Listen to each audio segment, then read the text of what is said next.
আসসালামু আলাইকুম সুপ্রিয় ছোট্ট বন্ধুরা, কেমন আছো সবাই? আমি তানিমা।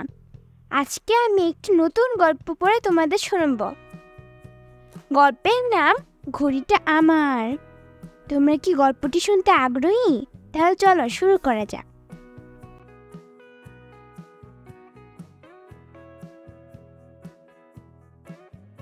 এই গল্পের মূল বিষয় হলো মিলেমিশে থাকা, ভ্রাতৃত্ববোধ এবং অন্যের জিনিসের প্রতি লোভ না করা।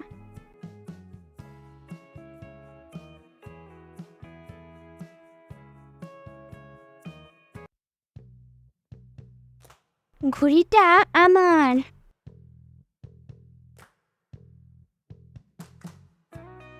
টিপু ভাইয়া, দেখো দেখো কি যেন উড়ে আসছে।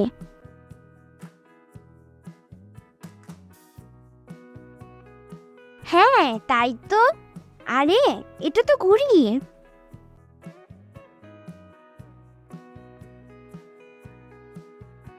টিনা দৌড়ে গিয়ে ঘড়িটা ধরে।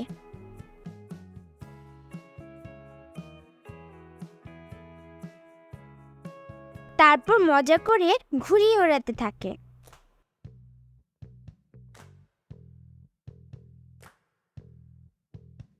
একটু পরে ওপারের অভি দৌড়ে আসে।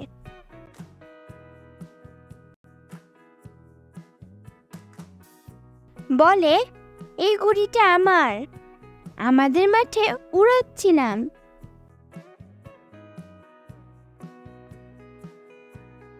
সুতা কেটে ঘড়িটা এদিকে এসে পড়েছে।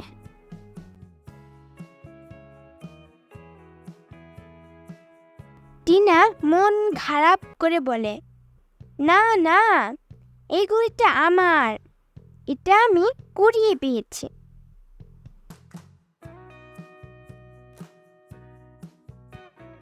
অভি কেঁদে ফেলে। টিপু অভিকে সান্ত্বনা দেয়।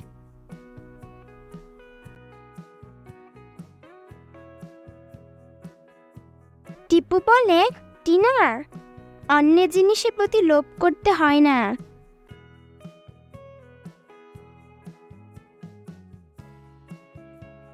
অভির ঘড়িটা দিয়ে দাও।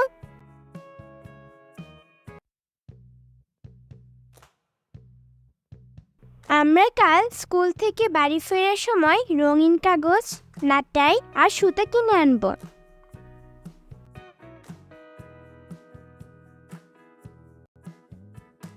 নতুন ঘড়ি বানিয়ে দুজন মজা করে উড়াবো।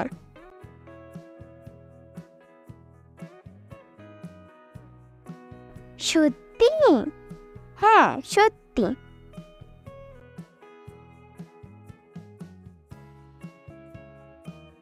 টিনা খুশি হয়ে অভির ঘড়ি ফিরিয়ে দেয়। খুশি হয় অভিও।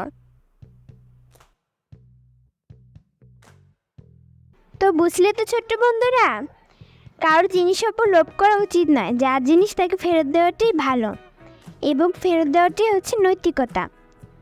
তো তোমাদের গল্পটি কেমন লাগলো অবশ্যই কমেন্টে জানিও।